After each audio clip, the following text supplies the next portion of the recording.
someone swapped me a loaf of bread for the dog. No, he's just my dog, and he's probably the biggest fan of my bread of all. And loaf number 2. This idea was basically just mixing the bread together and just leaving it overnight, and we were like, this is too good to be true, it can't work, but it does work. We've tried it multiple times, and you can have bread ready in the morning with minimal effort. First, I'm just putting in starter. 570 grams of water, 16 grams of salt. Then we just mix them together. And then we're going to add the flour, and that's the last ingredient. So I'm going to put 600 grams of this white baker's flour in. And then we've got 150 grams of rye flour. Just gives the bread a little bit more of a nicer consistency than having 100% white flour. It's healthier. So you'll come out with a shaggy dough looking like this. And now we wait for about 15 minutes. You just leave it. Put a tea towel, wet tea towel over the top, and just leave it. These are some of the things that I've been given as a swap for bread. I have these lovely little baby kales. I've been given this beautiful scarf as well that my friend knitted for me as a swap for a few loaves of bread. And outside I have even more plants and various things. This is my favourite. I have this beautiful plant here that my friend's mum gave me. It's been about 15 minutes, and this is one of my favourite parts of the process, how the consistency of the dough has just really changed and become much easier to work with. So you lift it up and you fold it in. Lift it up and fold it in. That's called a stretch and fold. Lift it up at this stage and just kind of make sure it's nice and smooth and that there's no dry flour anywhere, that it's all just well combined and started to become like a nice smooth ball. And now we just cover it with a wet tea towel and leave it overnight. 10 hours on the bench. You go to bed, you go to sleep, and when you wake up you can bake it. During COVID, when I was first delivering loaves, that was a really nice thing, to be able to have contact with my friends at a time where we weren't allowed to meet up and see each other. So I would just drop them a loaf into that letterbox, and they would write to me and be like, oh my God, Mary, a loaf of bread, it's so good. So it was a nice way to keep in contact with people when you couldn't actually see them.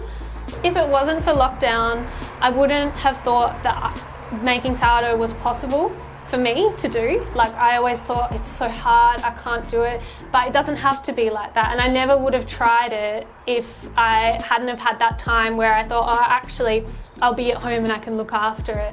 And so I'm so glad that I did that and then realised that you don't even need to do that, and you can just make it and abandon it and still have really, really good bread yourself.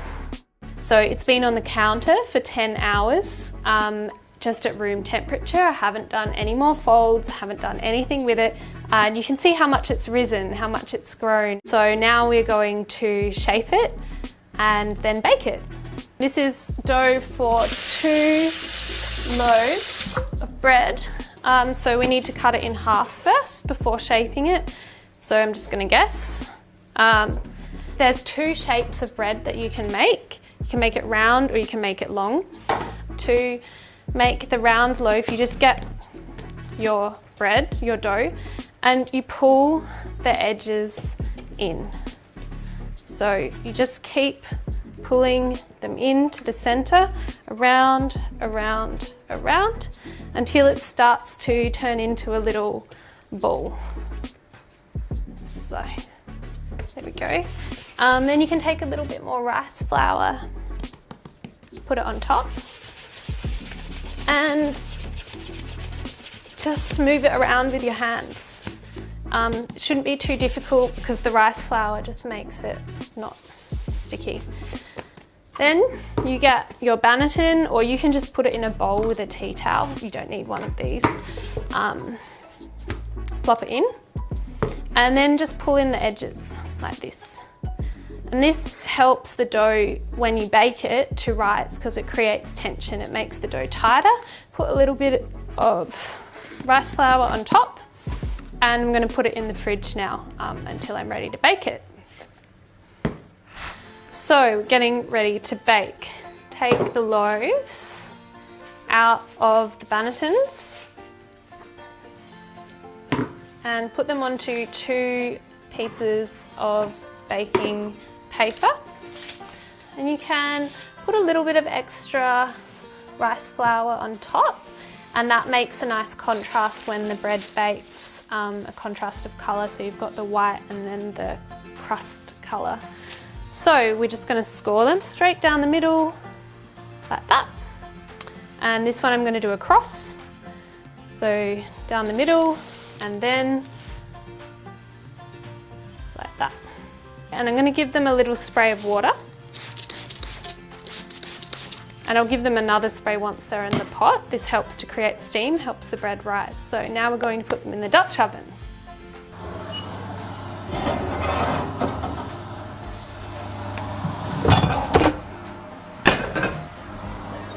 Very carefully, just plop the bread in and give it another little spray. Make sure you have some good oven mitts and be very careful because the oven's at full heat, so you really don't want to touch the Dutch oven.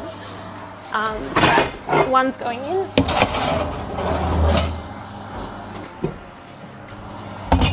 I'm going to bake it for 10 minutes at full temperature at the max heat.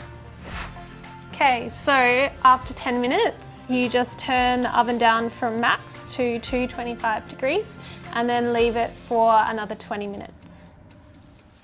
So these are all of my recipes that I've been writing down. Today, the recipe that we made, this is the recipe. This is how I keep track of all the experimenting that I do.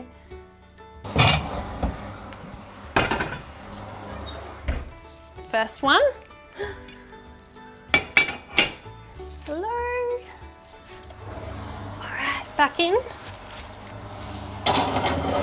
And now we wait for another 15 or so minutes until they're looking really nice and golden. Loaf number 1. And loaf number 2. Here they are. So now you have one for yourself and one for one of your friends. Breaking the bread rules and cutting it early, but oh, hello.